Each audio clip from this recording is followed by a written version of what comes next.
அனைவருக்கும் வணக்கம். Welcome to பொன்மாரிவின் சேனல். இந்த வாரம் கிரைம் இன்வெஸ்டிகேஷன் த்ரில்லராக பாசிட்டிவ் ரிவ்யூஸ்லாம் பெற்றுட்டு வர படம் தான் தலைவன், அதாவது தலைவன். இந்த படம் மலையாள படம். இங்கிலீஷ் சப்டைட்டிலோட தமிழ்நாட்டிலையும் நல்லா ஓடிக்கிட்டு இருக்கு நம்ம ஒரு தேட்டர்களில். ஸோ இந்த படத்தோட டீட்டெயில் ரிவ்யூ தான் பார்க்க போகிறோம். இந்த படத்தில் பிஜு மேனன், ஆசிஃப் அலி, மியா ஜார்ஜ் இவங்கெல்லாம் நடிச்சிருக்காங்க. இந்த படத்தை ஜிஸ் ஜாய் அப்படிங்கிறது தான் இயக்கியிருக்காரு. ஒரு தரமான படமாக வந்திருக்கு. இந்த படம் பார்த்துட்டேன். நல்ல ஒரு க்ரைம் இன்வெஸ்டிகேஷன் த்ரில்லர் படம் பிடிக்கிறவங்களுக்கு இந்த படம் கண்டிப்பாக பிடிக்க வாய்ப்பு இருக்குது. அது இல்லாமல் இந்த வாரம் பிடி சார், அப்புறம் சாமானியன், இந்த 2 தமிழ் படங்களும் பல பாசிட்டிவ் ரிவ்யூஸ்லாம் போட்டுட்டு வந்தது. அந்த படத்தோட ரிவ்யூவும் நான் டிஸ்கிரிப்ஷனில் விட்றேன், இல்லைனா கமெண்ட்டில் விட்றேன். பாருங்கள். பார்த்துட்டு லைக் பண்ணுங்கள், கமெண்ட் பண்ணுங்கள், ஷேர் பண்ணுங்கன்னு கேட்டுக்கிறேன். அது இல்லாமல் நம்ம சேனலில் புது படங்கள் ரிவ்யூலாம் பண்ணிட்டு வரோம். அந்த படம் தேட்டருக்குள்ள வரும்போதும் தேட்டருக்கு அப்புறம் ஓடிடியில் எப்படி இருக்கும்னு தெரிஞ்சுக்கிறதுக்கு யூஸ்ஃபுல்லாக இருக்கும். அதனால் நம்ம சேனலை சப்ஸ்கிரைப் பண்ணிங்கன்னு கேட்டுக்கிறேன். அது இல்லாமல் இந்த விமர்சனம் பிடிச்சிருந்தா உங்கள் ஃப்ரெண்ட்ஸ் அண்ட் ரிலேஷன்ஸ் எல்லாருக்கும் ஷேர் பண்ணுங்கள். இந்த விமர்சனத்தை லைக் பண்ணுங்கள், கமெண்ட் பண்ணுங்கன்னு கேட்டுக்கிறேன். இந்த படம் ஒரு நல்ல ஒரு சிறப்பான படம். ஃபுல் டீட்டெயிலிங் அப்டேட்லாம் வச்சுருக்கேன். அதனால் இந்த ரிவ்யூ ஸ்கிப் பண்ணாமல் பாருங்கன்னு கேட்டுக்கிறேன். பல இன்ட்ரெஸ்டிங்கான ஃபேக்டர்ஸு, இந்த படத்தை பற்றியான ஃபேக்டர்ஸு, இந்த படம் எப்படி ஒரு தனித்துவமாக இருக்குது, இந்த வருஷம் அந்த படங்களில் பெஸ்ட்டு க்ரைம் த்ரில்லர்னு சொல்லக்கூடிய அளவில் எப்படி இருக்குன்றது எல்லாமே நம்ம டீட்டெயிலாக அனலைஸ் பண்ணுவோம். அதெல்லாம் ஸ்கிப் பண்ணாமல் பாருங்கள், போர் அடிக்காமல் போகும் நம்ம ரிவ்யூ. ஸோ நீங்கள் பார்த்துட்டு உங்கள் கருத்துக்களை பின்னூட்டங்களில் தெரியப்படுத்துங்க. வாங்க இனி நேரத்தை கடத்தாமல் படத்தோட ரிவ்யூக்குள்ளே போகலாம். படத்தோட ஒன்லைன் என்னென்னா, இது க்ரைம் இன்வெஸ்டிகேஷன் ஸ்டோரி. இந்த படம் ஒரு கொலை குற்றத்தோட பின்னணியும் அதை சார்ந்த லூப் ஹோல்ஸையும் பற்றி விசாரணை செய்கிற காவல்துறை அதிகாரிகள் 2 பேர் பற்றின கதை. அந்த 2 அதிகாரிகள் வரவங்க தான் பிஜு மேனனும் ஆசிஃப் அலி. இதான் அந்த படத்தோட ஒன்லைன்.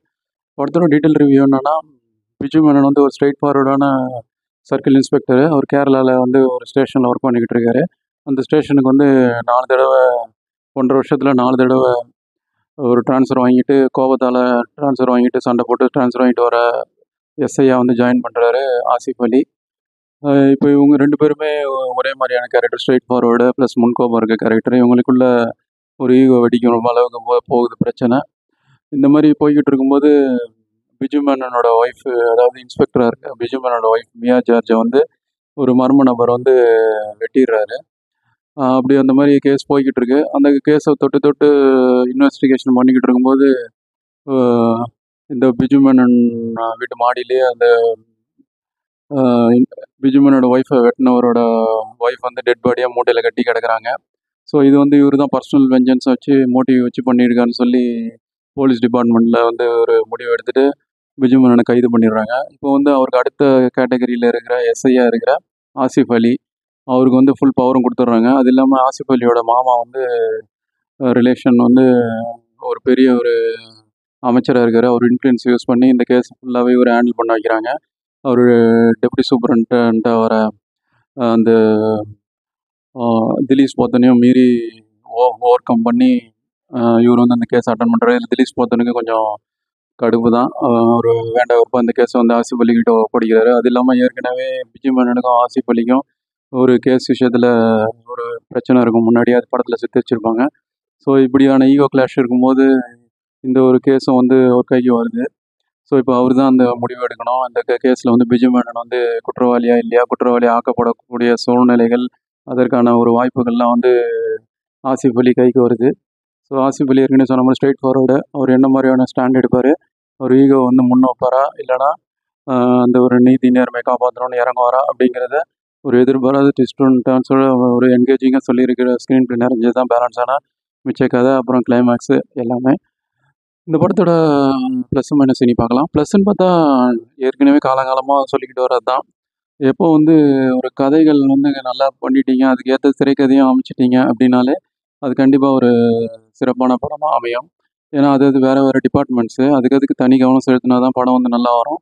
இதுக்கு மலையாள படங்கள், நிறைய இந்திய மொழி படங்களும் உதாரணம் சொல்லலாம். மலையாளம், தமிழ், தெலுங்கு, கன்னடா, எந்த இண்டஸ்ட்ரி எடுத்துக்கிட்டாலும் அந்த மாதிரியான கதைக்களங்கள்லாம் சிறப்பாக இருக்கும். குறிப்பாக சொல்லணும்னா மலையாளத்தில் மணிச்சித்திரத்தாழ்னு ஒரு படம். அந்த படம் ஒரு சிறந்த நாவலை தழுவி எடுக்கப்பட்டது. அந்த நாவலை விட படம் நாவலும் தழுவி எடுக்கப்பட்ட படம் மலையாளத்தில் சிறப்பாக ஓடி, அதுக்கப்புறம் அது கன்னடத்தில் போய் ஆப்தமித்ரான்னு போய் அதை சூப்பர் ஸ்டார் பார்த்துட்டு தமிழில் சந்திரமுகின்னு அதே படத்தை தமிழில் ரீமேக் பண்ணாங்க. அதுக்கப்புறம் இந்தியில் போச்சு, எல்லா மொழியிலும் போய் சிறப்பான கலெக்ஷன்ஸ் கொடுத்து சிறப்பான படம் பேர் பெற்றது. அதெல்லாம் நாவல் பேஸ் பண்ணி வந்த படம். தமிழ்லேயும் உதாரணம் சொல்லலாம். முள்ளும் மலரும், அப்புறம் அந்த இப்போ சமீபத்தில் வந்த வெற்றிமாறன் அவர்கள் இயக்குன அந்த விசாரணை, அதுக்கப்புறம் வழக்கு எண் பாலாஜி சக்திவேல் அவர்களோட வழக்கு எண் அந்த படம், விசாரணை, இப்படி ஏகப்பட்ட படங்கள், விடுதலை கூட சொல்லிட்டு போகலாம். இப்படி ஏகப்பட்ட கதைகள் வந்து படங்களை வச்சு தான், நாவல்களை வச்சு தழுவி எடுக்கப்பட்ட படங்கள்லாம் சூப்பர் ஹிட்டாகவே வந்திருக்கு. ஸோ அந்த மாதிரியான ஒரு இதில் வந்து ரெட்டையர்கள் தான் இந்த கதையை எழுதியிருக்காங்க. இந்த தலைவன் படத்தை தலைவன் சொல்லி மலையாளத்தை சொல்கிறாங்க. தமிழில் அதோட அர்த்தம் தலைவன், சீஃப் அப்படின்னு அர்த்தம். ஸோ இது 2 பேர் தான் கதாசிரியர்கள், கண்டிப்பாக கிரெடிட் கொடுத்தாகணும். சிறப்பான என்கேஜிங்கான ஒரு ஸ்க்ரீன் ப்ளே. தமிழ்லேயும் வந்து ரெட்டையர்கள் சுபாலாம் வந்து மறைந்த கேவி ஆனந்த் அவர்கள் படத்துக்கெல்லாம் சிறப்பாகவே எழுதியிருப்பாங்க. அயன் மாதிரியான படங்கள்லாம் விறுவிறுப்பாக கொண்டு போயிருப்பாங்க. அந்த மாதிரி இதுலேயும் ரெட்டையர்கள் தான் இதில் பண்ணியிருக்காங்க. சிறப்பாகவே இருக்குது. அவங்களுக்கு நம்ம பாராட்டுகளை தெரிவிச்சுக்கலாம். அது இல்லாமல் இயக்குனர் ஜிஸ் ஜாய் தான் படத்துக்கு டைலாக்ஸ்லாம் சிறப்பாகவே ஷார்ப்பாக எழுதியிருக்காரு. அது இல்லாமல் இன்னும் படத்தில் ப்ளஸ்ன்னு பார்த்தா கேஸ்ட்டு, படத்தில் இருக்க கேஸ்ட் குழுவே சிறப்பாகவே அமைஞ்சிருக்கு. எல்லாருமே அவங்க கேரக்டர் சிறப்பாக பண்ணியிருக்காங்க. சின்ன சின்ன கேரக்டரில் வரவங்களும் அந்த ஊடக கான்செப்டில் வர மாதிரி அந்த ஒரு சந்தேகப்படுற மாதிரியான கேரக்டர்லாம் படத்தில் நிறைய வரும். ஸோ அதை வந்து சிறப்பாக உணர்ந்து கதாபாத்திரத்தை உள்வாங்கி எல்லாருமே சிறப்பாக பண்ணியிருக்காங்க. குறிப்பாக சொல்லணும்னா படத்தில் மெயின் கேரக்டர் வர பிஜு மேனன், ஆசிஃப் அலி, இவங்க 2 பேரும் போலீஸ் ஆஃபீஸராக ஸ்ட்ரெயிட் ஃபார்வர்டு, ஈகோ கிளாஷ் இதெல்லாமே நல்லாவே வெளிப்படுத்தியிருப்பாங்க. 2 பேருக்கும் அங்கே சரியான கரெக்டான ஸ்க்ரீன் ப்ரெசன்ஸ் கொடுத்துருப்பாங்க. நல்லாவே இருக்குது பார்க்கறதுக்கு. பிஜு மேனன் ஏற்கனவே ஐயப்பனம், கோஷியம், துண்டு இந்த மாதிரி படங்கள்லாம் சிறப்பாகவே நடிச்சிருப்பார். அவருக்கு இந்த இந்த படம் வந்து ஈஸியாக ஊதி தள்ளிடுற மாதிரியான கேரக்டர் அவரும் சிறப்பாக உணர்ந்து பண்ணியிருக்காரு. போலீஸ் கேரக்டர்னாலே பிஜு மேனன் கூப்பிடுங்கன்ற அளவுக்கு டிபார்ட்மெண்ட்டில் ஒரு ஆள்னு சொல்கிற அளவுக்கு அவரோட நடைமுறை பாவனைகள், ஆக்ஷன், அப்புறம் அந்த ஒரு சென்டிமெண்ட் எல்லாமே பண்ணி எடுக்கிறாரு. ஆசிஃப் அலி அவரும் ஒரு சிறந்த நடிகர், அறியப்படுறவர் மலையாளத்தில். ஏற்கனவே ஜித்து ஜோசப் அவர்கள் திருஷ்யம் புகழ் ஜித்து ஜோசப் இயக்கத்தில் கூமன் ஒரு படம், அந்த படத்தில் வந்து போலீஸாக வருவார், கான்ஸ்டபிளாக வருவார். இன்டர்வல் பிளாக்லாம் வேறு நாள் நடிப்பு. அதுலேயும் போலீஸாக வந்து சிறப்பாக பின்னி படத்தில் எடுத்துருப்பாரு. அதே மாதிரியான கேரக்டர் இதுலேயும் ஸ்ட்ரெயிட் ஃபார்வர்டு கேரக்டர், நல்லா ஈகோ கிளாஷு, அப்புறம் அந்த ஒரு இன்வெஸ்டிகேஷன் இப்போ ஒரு ஹேண்டில் பண்ணுற விதம் எல்லாமே சிறப்பாக பண்ணியிருக்காரு. அவருக்கு பாராட்டுகள். அது இல்லாமல் படத்தில் வந்து எல்லாருமே சிறப்பான நடிப்பு. குறிப்பாக சொல்லணும்னா திலீஷ் போத்தன், அவர் வந்து டிஒஎஸ்பி, அதாவது டெப்டி சூப்பரண்ட்டாக வராரு.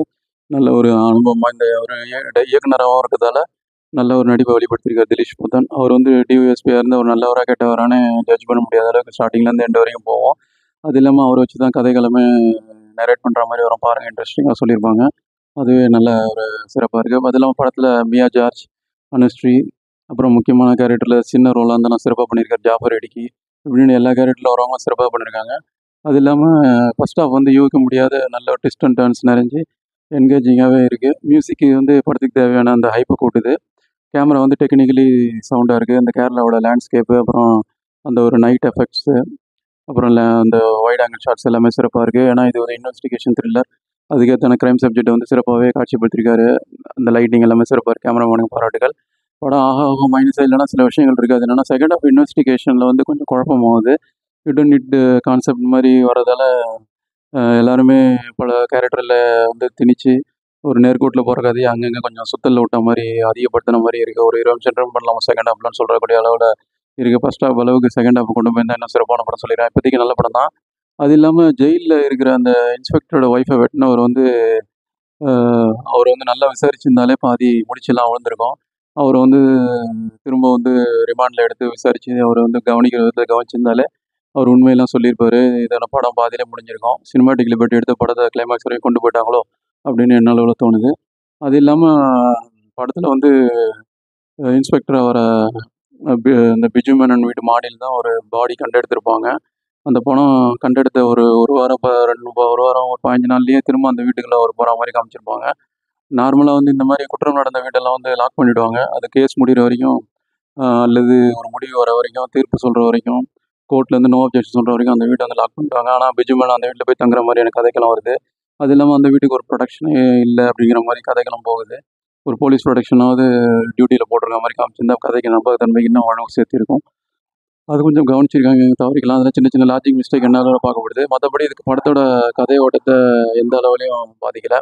மொத்தத்தில் இந்த படம் எப்படி இருக்குன்னா, சுவாரஸ்யமான கதைகளும் அப்படி ஒரு க்ரைம் இன்வெஸ்டிகேஷன் ஜானரில் சிறப்பாக போகுது. திருஷ்யம், நாயாட்டு மாதிரியான ஒரு ரசிகர்களை வந்து கெஸ் பண்ணக்கூடிய, திங்க் பண்ணிக்கிட்டே இருக்கக்கூடிய ஒரு என்கேஜிங்காக கொண்டு போயிருக்க படம் சிறப்பாகவே கையாண்டிருக்காரு ஜிஸ் ஜாய்.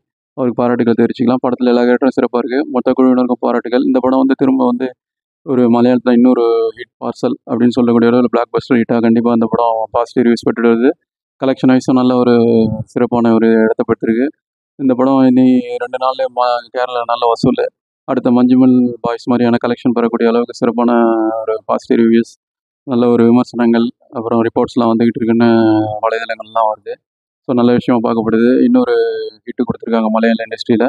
ஸோ இது ஒரு நல்ல ஆரோக்கியமான விஷயம். தமிழ்லேயும் இந்த படம் இங்கிலீஷ் அப்டேட்டில் ஓடுது. கூடிய விரைவில் ஒரு தமிழ் டப்பிங்லேயும் வரும்னு எதிர்பார்க்கலாம். தியேட்டர்களில் தான் இப்போ ஓடிக்கிட்டு இருக்கு. அது இல்லாமல் தியேட்டர் முடிஞ்சது ஓடிடியில் வரும்போது கொண்டாடக்கூடிய படம். கண்டிப்பாக தியேட்டரில் பார்க்கக்கூடிய படம் தான். அது இல்லாமல் இந்த படம் ஏற்கனவே சொன்ன மாதிரி இந்த வாரம் ரிலீஸ் ஆன சாமானியன், அப்புறம் பாதி அவர்களோட பிடி சார், இந்த படங்களோட ரிவ்யூ வந்து நான் கமெண்ட்டில் விடுறேன். அது இல்லாமல் இந்த படத்தில் ரெஃபரன்ஸாக சொல்லி இந்த அந்த கூமன் படத்தையும் ரிவ்யூ நான் பண்ணியிருக்கோம். அதையும் விடுறேன், பாருங்கள்.